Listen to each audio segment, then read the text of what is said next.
आप सभी को नमस्कार, नमस्ते, प्रणाम। आप सुन रहे हैं किताबें और मैं। यहाँ आपको सुनने को मिलेंगे प्रसिद्ध लेखकों के बेहतरीन उपन्यास, नाटक और कहानियाँ। तो बने रहिए मेरे यानी लवेश कुमावत के साथ और सुनते रहिए किताबें और मैं।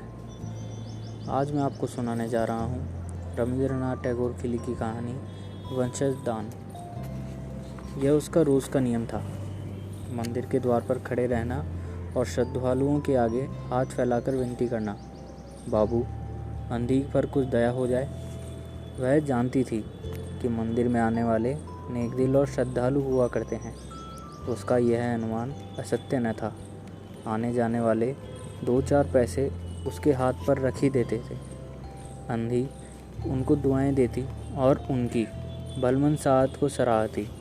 स्त्रियां भी उसके पल्ले में थोड़ा बहुत अनाज डाल जाया करती थी। सुबह से शाम तक वह इसी प्रकार हाथ फैलाए खड़ी रहती। उसके पश्चात मन ही मन भगवान को प्रणाम करती और अपनी लाठी टेकती अपनी झोपड़ी की तरफ बढ़ जाती। उसकी झोपड़ी नगर से बाहर थी।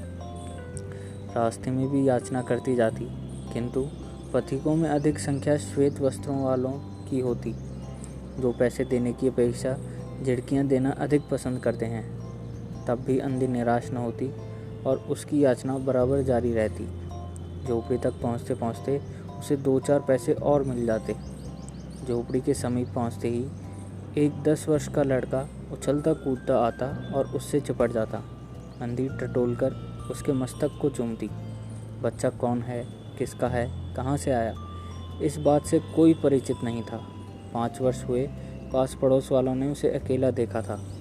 इन्हीं दिनों एक दिन संध्या समय लोगों ने उसकी गोद में एक बच्चा देखा।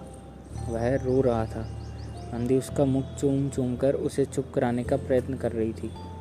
वह कोई साधारण घटना न थी, अतः किसी ने भी पूछा न कि बच्चा किसका है।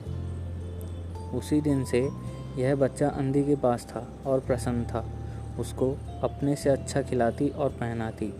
अंधी ने अपनी झोपड़ी में एक हांडी गाड़ रखी थी।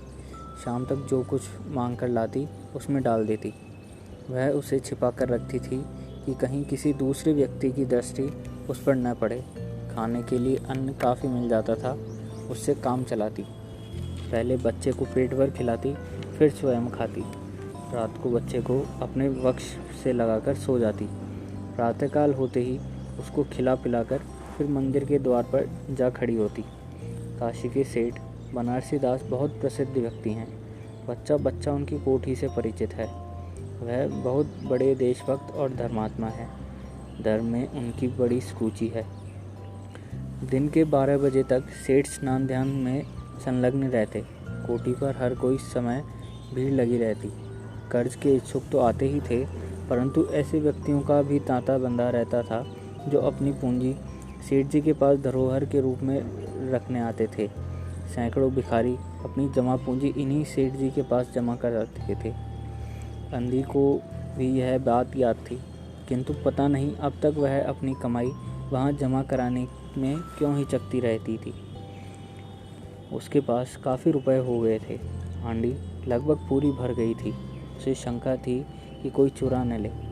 एक दिन संध्या समय अंधी ने वह हांडी उखाड़ी और अपने फटे हुए आंचल में छिपाकर सेठ जी की कोठी पर पहुंची। सेठ जी बही खाते के पृष्ठ उलट रहे थे। उन्होंने पूछा, क्या है बुढ़िया? अंधी ने हांडी उनके आगे सरका दी और डरते डरते कहा, सेठ जी इसे अपने पास जमा कर लो। मैं अंधी अपाहिज कहाँ रखती फिरूंगी। सेठ जी ने अंधी की ओर देखा और कहा, इसमें क्या है? अंधी ने उत्तर दिया, भीख मांग मांग कर अपने बच्चे के लिए 2-4 पैसे जमा किए हैं, अपने पास रखते डरती हूँ। कृपया इन्हें आप अपनी कोठी में रख लें। सेठ जी ने मुनीम की ओर संकेत करते हुए कहा, बही में जमा कर लो। फिर बुढ़िया से पूछा, तेरा नाम क्या है? अंधी ने अपना नाम बताया। मुनीम जी ने नकदी गिनकर उसके नाम से जमा कर ली और वह सेठ जी के आशीर्वाद देती हुई अपनी झोपड़ी में चली गई। 2 वर्ष बहुत सुख के साथ बीते। इसके पश्चात एक दिन लड़के को ज्वर ने आ दबोचा।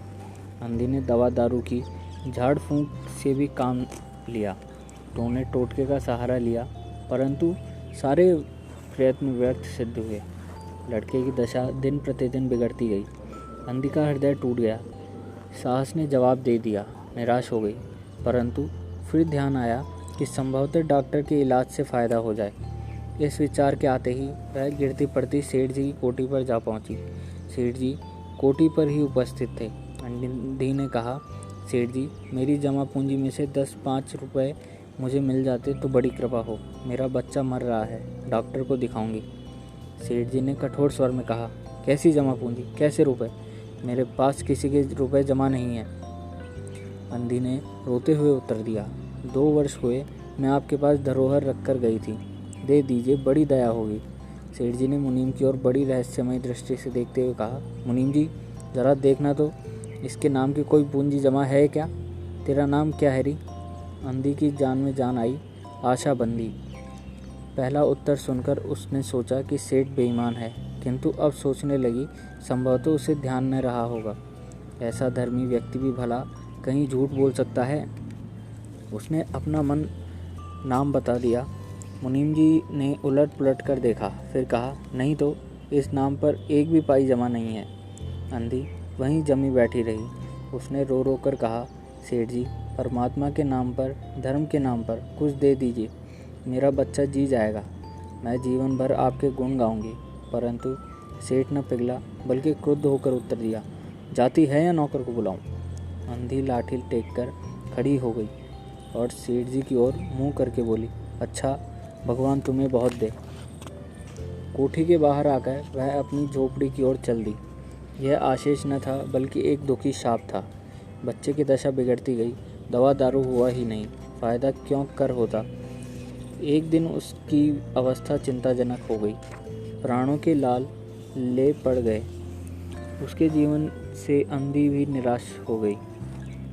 सेठ जी पर रह रहकर उसे क्रोध आता था। इतना धनी व्यक्ति है, 2-4 रुपए दे देता तो क्या चला जाता। और फिर मैं उससे कुछ दान नहीं मांग रही थी, अपने ही रुपए मांगने गई थी। उससे सेठ जी से घृणा हो गई। बैठे बैठे उसको कुछ ध्यान आया। उसने बच्चे को अपनी गोद में उठा लिया और ठोकरे खाती गिरती पड़ती सेठ जी के पास पहुंची और उनके द्वार पर धरना देकर बैठ गई। इधर बच्चे का शरीर जोर से भवक रहा था, उधर अंधी का कलेजा। एक नौकर किसी काम से बाहर आया। अंधी को बैठा देखकर उसने सेठ जी को सूचना दी। सेठ जी ने आज्ञा दी कि उसे भगा दो। नौकर ने अंधी से चले जाने को कहा, किंतु वह उस स्थान से न हिली। मारने का भय दिखाया, पर वह टस से मस न हुई। उसने फिर अंदर जाकर कहा कि वह नहीं टलती। सेठ जी स्वयं बाहर पधारे, देखते ही पहचान गए।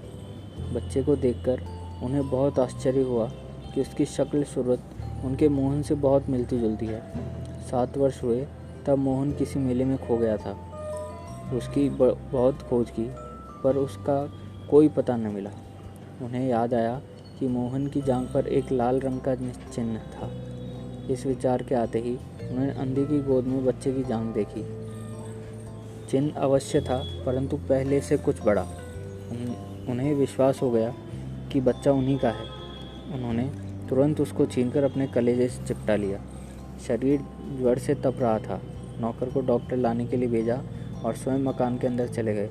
अंधी खड़ी हो गई और चिल्लाने लगी, मेरे बच्चे को न ले जाओ, मेरे रुपए तो हजम कर गए, अब क्या मेरा बच्चा भी मुझसे छीनोगे? सेठ जी बहुत चिंतित हुए और कहा, बच्चा मेरा है, यही एक बच्चा है। 7 वर्ष पूर्व कहीं खो गया था, अब मिला है, सो इसे कहीं नहीं जाने दूंगा और लाख यत्न करके भी इसके प्राण बचाऊंगा। अंधी ने जोर से एक ठहाका लगाया, तुम्हारा बच्चा है, इसलिए लाख यत्न करके भी उसे बचाओगे? मेरा बच्चा होता तो उसे मर जाने देते, क्यों? यह भी कोई न्याय है? इतने दिनों तक खून पसीना एक करके इसको पाला है, मैं उसे अपने हाथ से नहीं जाने दूंगी। सेठ जी की अजीब दशा थी, कुछ करते धरते बन नहीं पड़ता। कुछ देर वही मौन खड़े रहे, फिर मकान के अंदर चले गए। अंधी कुछ समय तक खड़ी रोती रही, फिर वह भी अपनी झोपड़ी की ओर चल दी। दूसरे दिन प्रातःकाल प्रभु की कृपा हुई और दवा ने जादू का सा प्रभाव दिखाया। मोहन का ज्वर उतर गया। होश आने पर उसने आँख खोली तो सर्वप्रथम शब्द उसकी ज़बान से निकला, माँ। चारों ओर अपरिचित शक्लें देखकर उसे अपने नेत्र फिर बंद कर लिए। ज्वर फिर अधिक होना आरंभ हो गया। उसने माँ की रट लगाई हुई थी। डॉक्टरों ने जवाब दे दिया। सेठ जी के हाथ पांव फूल गए। चारों ओर अंधेरा गहरा था। क्या करूं, एक ही बच्चा है, इतने दिनों बाद मिला भी तो मृत्यु उसको अपने चंगुल में दबा रही है। इसे कैसे बचाऊं? सहसा उनको अंधी का ध्यान आया। पत्नी को बाहर भेजा कि देखो कहीं वह अब तक द्वार पर न बैठी हो, परंतु वह वहाँ कहाँ। सेठ जी ने फिटन तैयार कराई और बस्ती के बाहर उसकी झोपड़ी पर पहुँचे। झोपड़ी बिना द्वार के थी। अंदर गए, देखा अंधी एक फटे पुराने टाट पर पड़ी हुई है और उसके नेत्रों से अश्रुधारा बह रही है। सेठ जी ने धीरे से उसको हिलाया। उसका शरीर भी अग्नि की भांति तप रहा था। सेठ जी ने कहा, बुढ़िया, तेरा बच्चा मर रहा है। डॉक्टर निराश होकर वह तुझे पुकारता है। अब तू ही उसके प्राण बचा सकती है। चल और मेरे नहीं अपने बच्चे की जान बचा ले। अंधी ने उत्तर दिया, मरता है तो मरने दो, मैं भी मर रही हूँ। हम दोनों स्वर्ग लोक में फिर माँ बेटे की तरह मिल जाएंगे। इस लोक में सुख नहीं है, वहाँ मेरा बच्चा सुख में रहेगा। मैं वहाँ उसको खूब सेवा शुश्रूषा करूँगी। सेठ जी रो दिए। आज तक उन्होंने किसी के सामने सिर न झुकाया था, किंतु इस समय अंधी के पाँव पर गिर पड़े और रो रो कर कहा, ममता की लाज रख लो, आखिर तुम भी उसकी माँ हो। चलो, तुम्हारे जाने से वह बच जाएगा। ममता शब्द ने अंधी को विकल कर दिया। उसने तुरंत कहा, अच्छा चलो। सेठ जी सहारा देकर उसे बाहर लाए और फिटन पर बिठा दिया। फिटन घर की ओर दौड़ने लगी। उस समय सेठ जी और अंधी भिखारिन दोनों की एक ही दशा थी। दोनों की यही इच्छा थी कि शीघ्र से शीघ्र अपने बच्चे के पास पहुंच जाए। कोठी आ गई। सेठ जी ने सहारा देकर अंधी को उतारा और अंदर ले गए। भीतर जाकर अंधी ने मोहन के माथे पर हाथ फेरा। मोहन पहचान गया कि यह उसकी माँ का हाथ है। उसने तुरंत नेत्र खोल दिए और उसे अपने समीप खड़े हुए देखकर कहा, माँ, तुम आ गई। अंधी भिखारिन मोहन के सिरहाने बैठ गई और उसने मोहन का सिर अपनी गोद में रख लिया। उसे बहुत सुख अनुभव हुआ और वह उसकी गोद में तुरंत सो गया। दूसरे दिन से मोहन की दशा अच्छी होने लगी और 10-15 दिन में वह बिल्कुल स्वस्थ हो गया। जो काम हकीमों के जोशांदे, वैद्यों की पुड़िया और डॉक्टरों के मिक्सचर न कर सके, वह अंधी की ममतामयी सेवा ने पूरा कर दिया। मोहन के पूरी तरह स्वस्थ हो जाने पर अंधी ने विदा मांगी। सेठ जी ने बहुत कुछ कहा सुना कि वह उन्हीं के पास रह जाए, परंतु वह सहमत न हुई। विवश होकर उन्हें विदा करना पड़ा। जब वह चलने लगी तो सेठ जी ने रुपयों की एक थैली उसके हाथ में दे दी। अंधी ने पूछा, इसमें क्या है? सेठ जी ने कहा, इसमें तुम्हारी धरोहर है, तुम्हारे रुपए, मेरा वह अपराध। अंधी ने बात काट कर कहा, यह रुपए तो मैंने तुम्हारे मोहन के लिए संग्रह किए थे, उसी को दे देना। अंधी ने थैली को वहीं छोड़ दिया और लाठी टेकती हुई चल दी। उसके नेत्रों से अश्रु बह रहे थे, किंतु वह एक भिखारिन होते हुए भी सेठ से महान थी।